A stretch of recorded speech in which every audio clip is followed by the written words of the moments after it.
I don't always think. Indian River Connections brings you the first source you can watch for truth on board decisions in Indian River County. The Board Report, where taxpayers and policymakers intersect.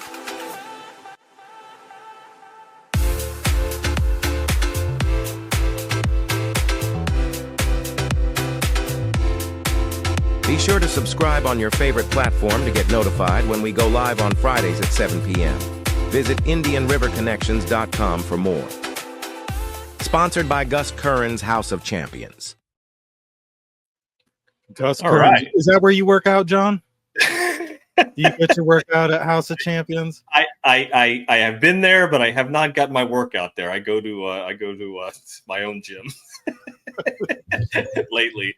No, yeah. Gus, Anyways, yeah, it's a great time. Yeah, another episode of the Board Report, right? It's April 25th, 2025, and I'm sitting in for Joanne tonight. John's running the show tonight, and we have Patrice Bowes, not Bowles, but Bowes from Voices for Children of Okeechobee and the Treasure Coast. I'll get it sooner or later. She's down there yelling at me. But and then we're gonna have Jennifer Pippin from Moms for Liberty, right, giving us an update on the battle in Tallahassee, I believe, with the parental rights bills coming through. And then for the panel, I believe Thomas Kenny from the Sunshine Journal will join us, probably with some questions for Jen and maybe with some news of his own. We'll see what he's got. I think he's got some breaking news coming out from the Sunshine Journal, so that'll be a good little segment at the end too. So stick around for that too. So it's going to be interesting to see where that breaking news is going to. But we got a lot going on here at the Board Report. Lots of stuff to report on. And again, we love to thank Gus Curran's House of Champions for sponsoring the show and keeping us able to do this and each and every week at 7:00 live, bringing everybody information about what's going on in the area and new things coming up. And like you said, Voices for Children, who also sponsors our Connecting People and Places podcast, they're going to be Teresa's going to be on to give us an update. So I'm looking forward to it. We went and spent some time with them last week for actually during where our show would be airing. At the Home Run for Heroes or Heroes I'll screw that up too. That was pretty cool. Heroes. And yeah, that was a great time. We had it reminded me as a kid going to Shea Stadium. So it's kind of like I was actually looking at tickets today. I was like, here we go. I don't have time for anything, but it was a good time. It was fun meeting them and hanging out, and there's some things in the works. So yep. Yeah. Anything else before I throw it to House of Champions? I think that's it. Yeah, I think we're good. All right. Well, we'll be right back with Patrice. Tired of the same old workout? Come knock out your fitness goals at Gus Curran's House of Champions. Founded in 1996 right here in Vero Beach, Florida, our Hall of Fame trainers will push you to your limits and beyond. Whether you're a beginner or a pro, we have the perfect class for you, including the one-of-a-kind rock-steady Parkinson's training. So come join the fight and unleash the champion inside you. Give them a call, 772-713-1157, or go to gchouseofchampions.com. I'm Lenka, the newest addition to Indian River Connections. I'm here to help the partners explain what we can offer to your business or organization. Indian River Connections offers ad space on our direct mail campaigns that reach approximately 10,000 households each mailing, and with multiple campaigns available to target specific communities. We also offer ad space and sponsorships to 5 different podcasts at the moment. From local shows like The Board Report and the Connecting People and Places podcast, to national audiences from Binford Chronicles, TGI Now podcast, and syndicated to The Point podcast. That's not all we do, though. We offer unique ways to promote your business or product.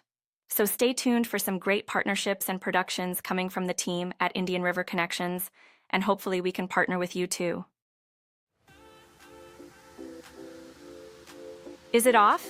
I think it's off. I nailed it. I was so dang nervous. Hopefully Mike likes it. He can be a prick about these things. Let me bring up. Oh Tom- my gosh, that's funny. I'm sorry, that was awesome. Her doing Right? the selfie at the end, I totally saw my kids. I'm like, oh my gosh, Right? that is the teen thing to do. So it's Sometimes so, we have Mike, too you're much such time a on our nice hands. guy. Come on. I know, and that's Just funny. sometimes we have too much time on our hands. Not all the time. Just a little. We're trying to make it fun. You know, we That's make it awesome. fun. Like Thomas got your hat there. I like that. Looks good. It came out okay. I like it. Yeah. Well, we'll see.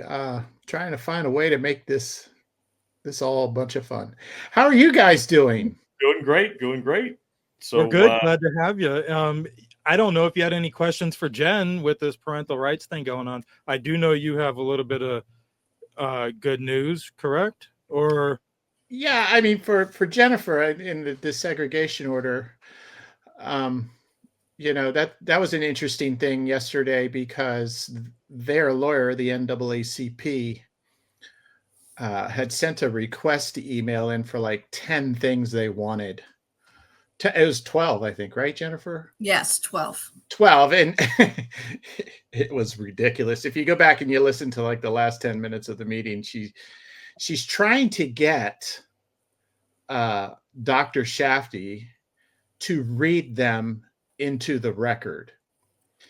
And the big thing here is she's saying, did you guys look at this stuff? And Dr. Shafty said, yes, I sat down with Miss Idolette and her, and we went through all your questions, and we don't keep this type of data that you're asking for. One of the questions was about the equity of bus stops. Yep. Think about that. This is like getting ridiculous. And, there's a reason they are going after 3 meetings and 2 discussion meetings that followed. The 5 meetings that Jackie Rosario has been in attendance. This one that just happened was the 6th. But 5 of them were spent on teacher mentoring. 3 of them spent with Dr. Shafty, who heads the program, supplying all this wonderful data and then questions and answers. And they still saying the information is lacking. Miss Idolette's family is, I believe their name, and I have to go back and verify this, but I believe their name, when you see the case, Sharpton et al., they're under the et al. Yeah. And she's the one that's in charge of transportation. So her family literally started this case, and now she's in charge of transportation currently for the school district. Yeah. A family member, when you go into the Joseph Idolette Center to give your public comment, they have such a great history in this school system and education and everything else, and just doing great work. And these people are coming against it. Mm-hmm. It baffles me to no end. Yeah, and Thomas, Miss Idolette even said, we are totally in unitary status with transportation. As an African-American woman in charge of the department, said multiple times that, listen, we are in unitary status for this. We are following all the requirements. We are going above and beyond, I think is the terminology that was used on this, specific. And why wouldn't they be? Because her family has such a connection that's what they would hopefully want to see, right? Mm-hmm. And yet the NAACP over here they're trying to separate Miss Idolette from the issue. If you watch the meeting, they're going, well, we love her, but we think she's hamstrung. This lady does great work. And she's gone out of her way to show all of the transportation system. They're worried about demographics. She's like, well, we take care of all students. We never have a crowded bus. Why don't they have a crowded bus these days? Well, enrollment's been going down. I mean, this is pure common sense logic, and people are saying no. Instead, their lawyers are in there, and their attorneys are going, can you explain the equity? How do you measure the equity data of a bus stop? wanting to log it's calls. irritating. They were wanting to log phone calls of parents who wanted choice schools that were asking for transportation for their students. Why do we need to log that? They call, say, hey, I live in Fellsmere. I want to go to Vero Beach High School. Hey, I live in South Vero. I want to go to Sebastian River High School. That doesn't have to be logged. They're not asking, well, do you have a black student or do you have a white student? They're saying, listen, we have choice school. Let's get your child there. And they're wanting to see these logs. It's crazy the money we're wasting on this. Just the time alone. Now, I mean, Dr. Moore makes a lot of money. To be sitting through meetings, I think, is just a waste of time that should have already been squashed a long time ago. Well, this is court ordered, so here we are. And everyone's around, this is the most unique desegregation order case ever. No, it's not. It's a cluster bomb. Yeah. It's just awful. This should not, the plaintiff and defendant should not be sitting across from each other, trying to determine what law is. Right. And how the school system should follow it. The judge should be doing that. Right. Yeah. These two shouldn't be picking where their middle is because they're never going to agree on it. Right. No, now you got a lawyer who's asking me about equity of bus stops. You're never going to agree. Right. No, and you had nailed it on just again. And in the past, we talked about this where the judge just doesn't have the courage to make a decision, to make a judgment and shut it down. The judge is isolated from making a decision because they have this contractual joint action plan with the 9 points. So the judge is totally isolated. But we're only there because they couldn't make the decision the first time. No, because they changed the whole dynamic of the case and did this. It started with the 94 joint plan. And, that was going on for a little while. By 1999, what is it? 1999, right, Jen? The judge died and nobody knew. That's right. And it didn't resurface until critical race theory started coming out. Yeah. Yep. 2000, I believe it was 2003. I believe 4 years after the judge dies, the federal courts shut the case down.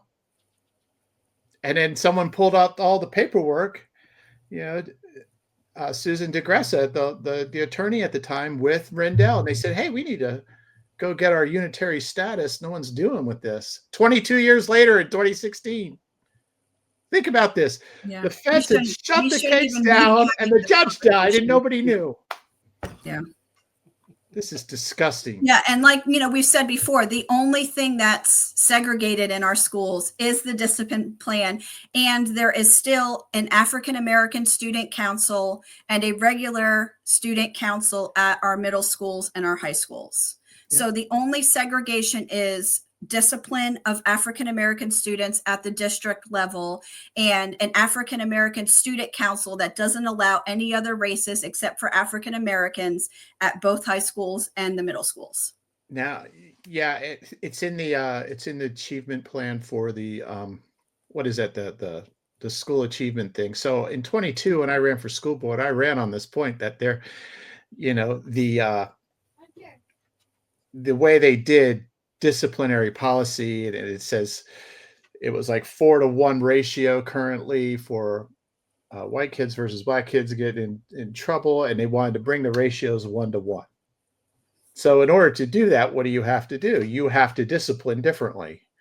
That's the only way you're going to close your ratios, or you have to loosen your control over the students. One way or the other, you got to get there. And so they're trying to get there. And Dr. Moore says, "Well, the state wants this." Who cares? Who cares what the state wants? If you just get a disciplined school and stop trying to do this stuff. So that's why things are done at the district level, because they're trying to, curve those numbers. And so the paperwork gets filed differently. It shouldn't. I don't even think there should be a color option on any of your paperwork, let alone when you go to the sheriff. Moral option. Yeah, well, right. I mean, even the sheriff's department. Have you noticed when you look at a mugshot, it'll say non-Hispanic white or non-Hispanic? Like, it's just the way we categorize, stereotype, or segregate however you want to call it. I think it's kind of Yeah. ridiculous. And Color part of should that be- is just general police work for the purposes of identifying individuals. So it carries over to the mugshots and all those different yeah, things. I get it. But I mean, as far as any, I mean, I'm not sending my kid to school. I'm sending my kid to school, not prison. You know, so I mean, they Right. shouldn't be looking at any of that. You know, I mean, keep an eye out for MS-13 tattoos on my teacher's knuckles and stuff like that. But you know, I mean, the kids though. But the kids, Awake and aware. yeah, the kids don't need. I don't think that needs to be a factor. Right. No. Not, So not when it when comes is to discipline. when is it over? Any predictions? We hear December every single year. Every single year Thomas asks, it's always December, December, December. We've heard that for what, 2 or 3 years now, Thomas? So The first time I asked, it was, it'll be done by December this year. That was 3 years ago. When you ran, Right. right? Right when it was the year I ran. So that was 22. It was the beginning of 22. Uh-huh. yeah. Yeah, that didn't happen. Yeah. You got anything else, Thomas? I just posted a story about our victory in court, and we had a case with David Dyer's former campaign manager over the summer, who helped him get his seat on the school board. Jeff Andros had sued us for defamation, and the judge ruled in our favor. So we were really excited about that. The judge made two important points regarding free speech.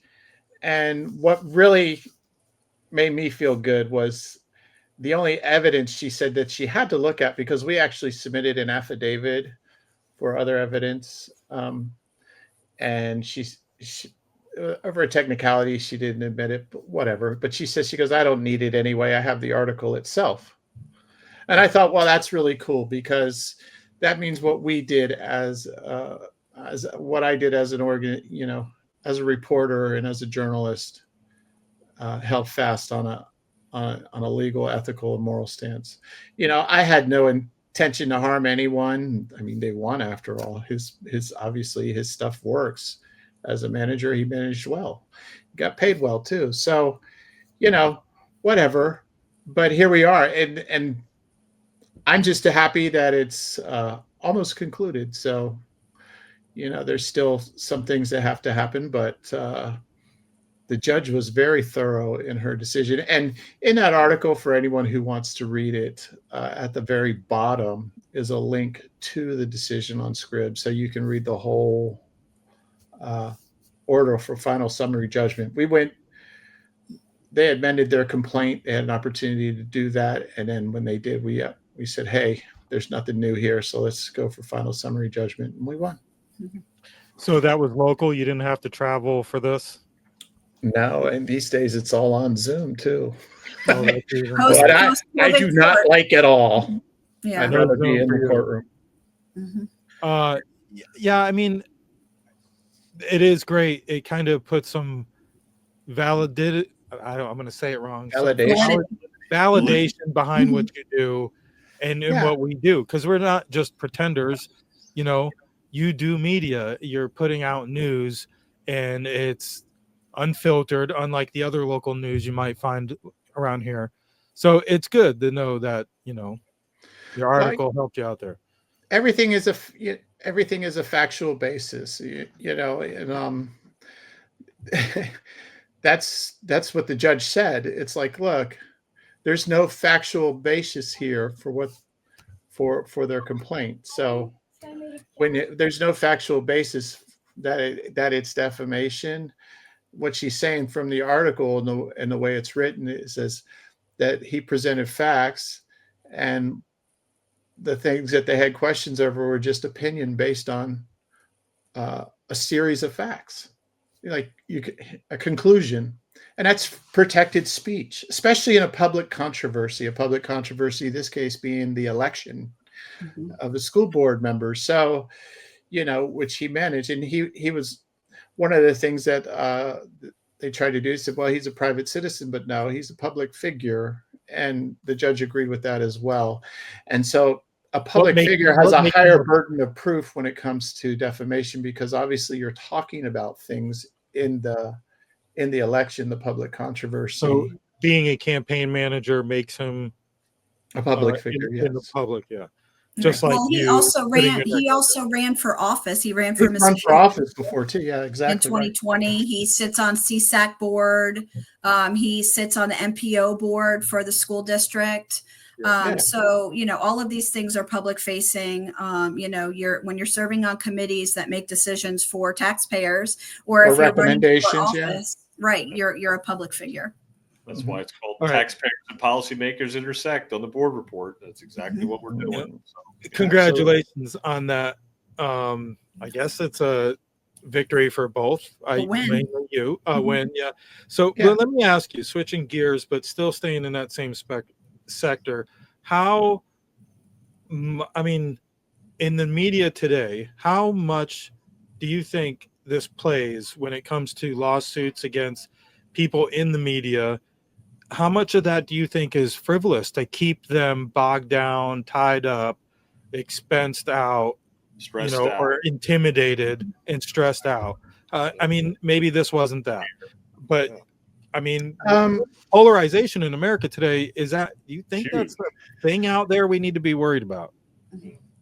Always. You have to, you know, part of being a journalist is you have your fact patterns developed. You write the story based on those fact patterns and those facts that emerge in your research. And if you don't do that, you leave yourself open up to a potential liability, depending on how you play that out. And so that's important. You know, Judge Cox in Indian River County here, you know, God bless her, she recognizes the free speech rights of journalists and the press and the media around here. And she recognizes the importance of that. Okay. And that's significant. But in today's thing, what you're saying here is there's a lot of vitriol back and forth is what you're getting at. You know, when you're a journalist, you better understand what you're saying. Just getting online and start ripping people for no reason is going to get you in trouble. And, you know, we didn't do that here. So, Mike, can you pull up the article again real quick? I wanted to look at something. There was something that caught my attention as well in the picture, at the comment at the bottom of the picture there. Go up a little bit. Scroll up. From not that one, right? Go at the bottom of the picture. No, keep going up. Go back up. All the way. Keep going. No, the other direction. Oh, the other direction. Go down to the discussion threads. Discussion right here, right there. No. A little more. There are no comments on this art. You mean on this article there? Right there below the picture, right there. We're 11 lines. Right there. This is from Mailers of Misdirection. Why is there okay? So during the This is time, good. this is what's interesting. I put this in here. Before I was served the lawsuit by the deputy, you know, the sheriff serves your lawsuits. Lemon Lines was trolling my pages. Obviously, it was during the election season. And so on the 8th, he had put something out that I was being sued. I had no idea. And then on the 13th, I was served on the 15th. On the 13th, this comment came on one of my, you guys seen how I post. I write the story. I put the picture up with the link to it. And you can go click on the link. And the picture's supposed to grab your attention. So he put that on there that I was getting sued for 50 grand. And I was like, what? You know, because I'm just doing my thing. We got a pre-suit letter at that time already. We didn't know if they were going to follow through on it or not. I had written my clarification. So he knew before you got served? Yep. Yeah. Now it becomes public record. So I don't know how he figured that out, or maybe he was told. I don't know. Yeah. And I'm not going to claim to know that. Yeah. I make that very clear. But it's funny that he made the comment, though. He had to put it out there. He kind of you know, and I'll just say this because I have trolled him in the past. If anybody has known me, I'm not saying we all have. Blocked us. We can't even respond. We're all blocked now. But I will say this: 36 weeks later, here I did respond to that comment. Yeah. Bingo. Yeah. This is the guy who's been broadcasted live expressing his desire to keep filthy books in school libraries. This is a guy who was on podcasts with yours truly up there, Jennifer Pippin. Jennifer remembers well, don't you? In He said, "Leave it favor- with professionals." Yeah. This guy is in favor of child grooming. It's not an allegation. He admitted it on air. So this is, but he's threatening you or wishing you not to be sued like your other article. So yeah, this Well, he's saying I was a sloppy reporter, and the judge actually said the only thing I have to use to make my decision is his article. right. I wonder. There you go. Maybe I'll email that to Russ Lemon. There you go. He has us all blocked, so we can't comment. We can't see He can his mail him materials. the judge's decision. Yeah. He can still comment on my page. He hasn't blocked my page. And so, my page commented to his page. But I've been blocked, and Jennifer has been blocked by Vero News. We've been blocked by Russ Lemon at Lemon Are you Line. blocked by Vero News now? Oh, I didn't know that. Yeah. So, Yep, right before the election.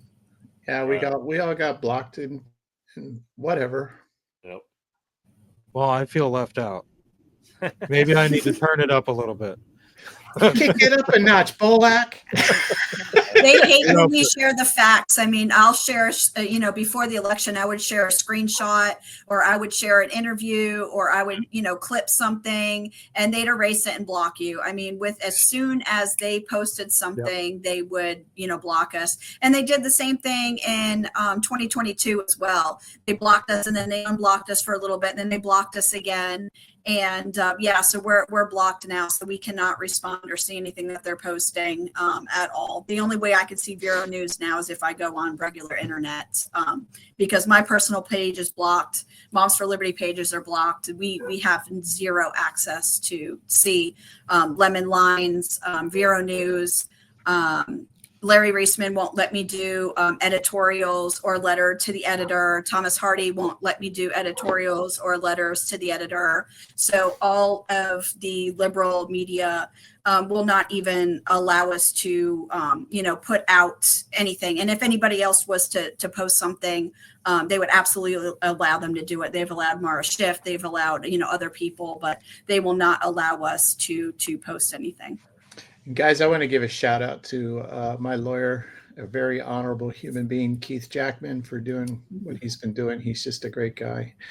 Jackman, PA, is a private attorney here in town, and just a wonderful human being. That's good.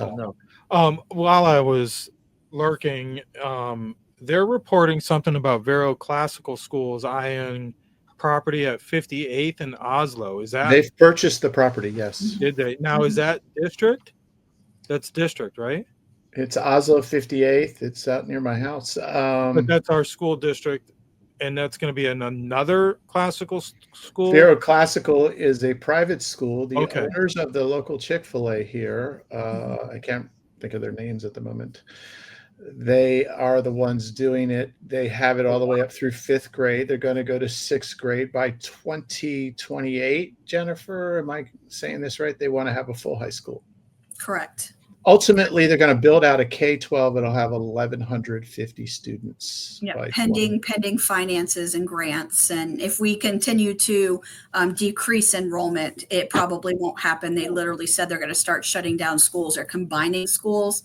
But if they can increase, people coming to that, then they will build that, the high school. What's interesting about that article too is nothing in there from Ray McNulty mentions Jackie Rosario bringing classical schools to Indian River County, or Melissa Burdick bringing it up in public comments, advocating for it and saying, all this, positive, truthful information. So it was all put on Dr. Moore, but it was brought to the board, to the school district by Jacqueline Rosario. So I would respond to Vero News and tell them that, but since I'm blocked, I can't, but I'm happy to say it on the board. Yeah. I was on the fence with with those 4 schools going with the 6th grade, those 4 elementary schools. And, I'm a big proponent of Fellsmere Elementary. I'm kind of, my son decided he wants Sebastian because of the options and the sports and the friends, and I'm all for it. And the more I look at it and the more I hear about the decreased enrollment, I don't think these schools are ready for it. They don't have enough kids to actually provide a full set of courses. Like if my son stayed in Fellsmere, he's not going to get the same specials or sciences that he's going to get in Sebastian Middle School. So I is that true? I mean, it seems Well, that there would be some standard of.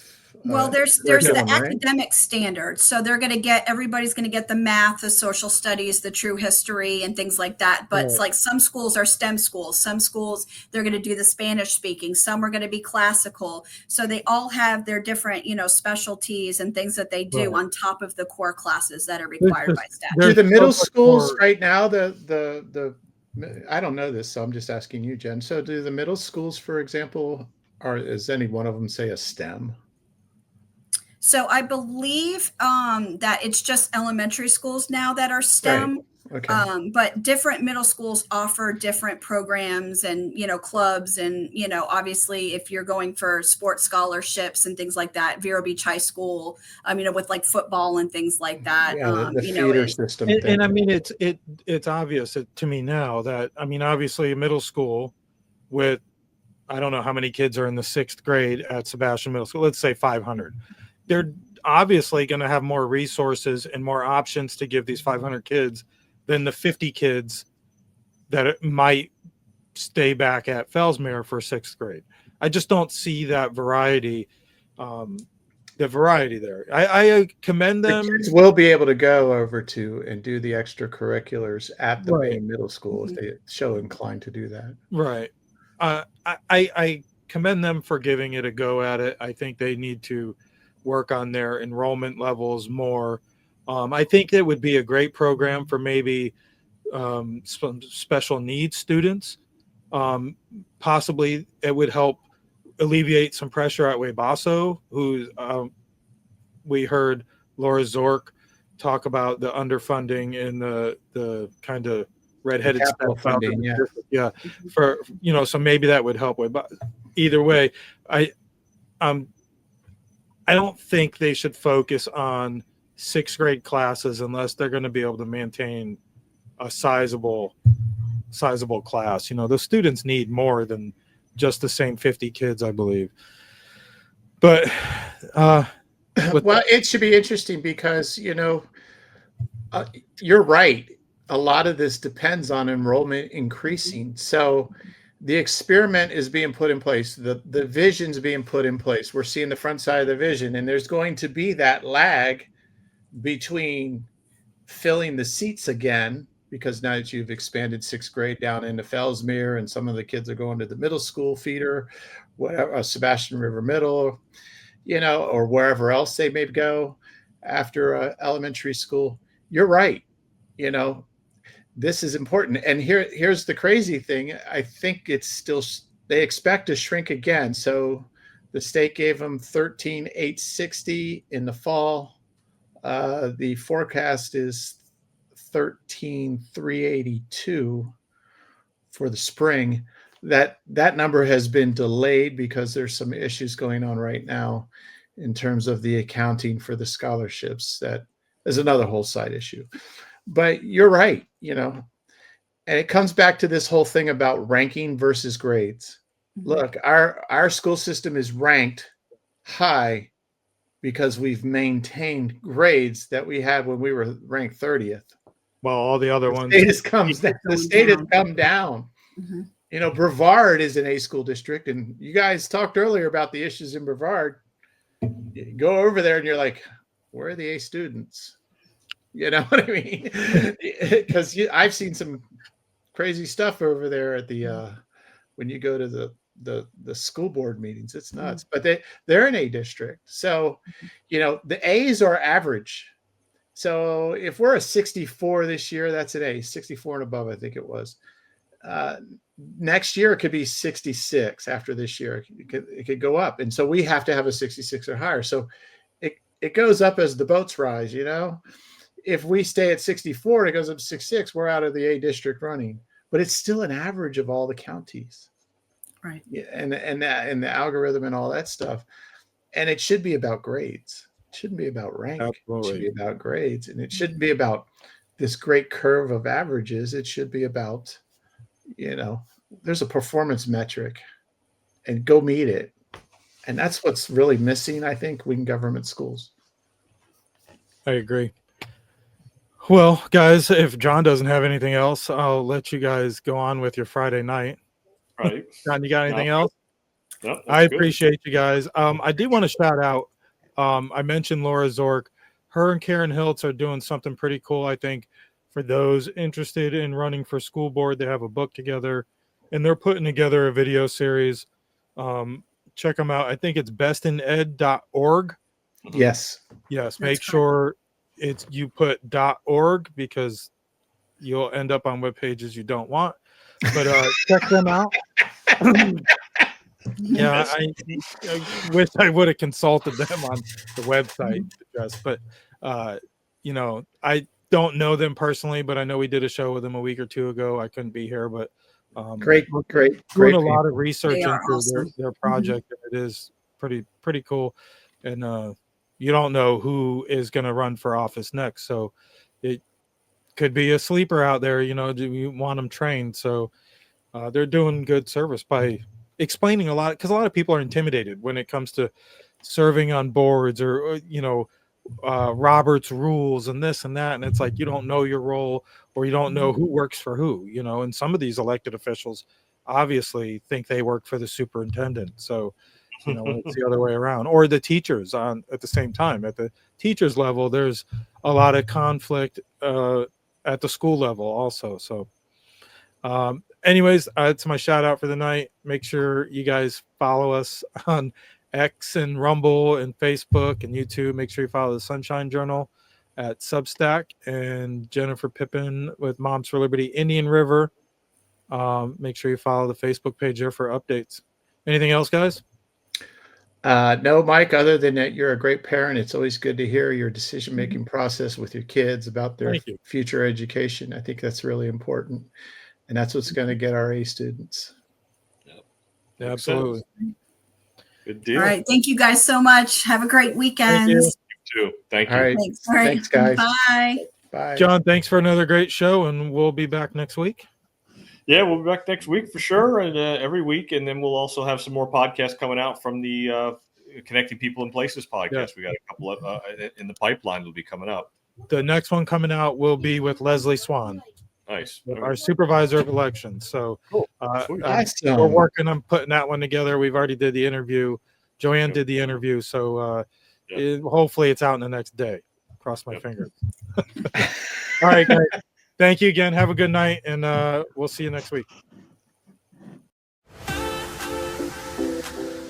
Indian River Connections brings you the first source you can watch for truth on board decisions in Indian River County. The Board Report, where taxpayers and policymakers intersect.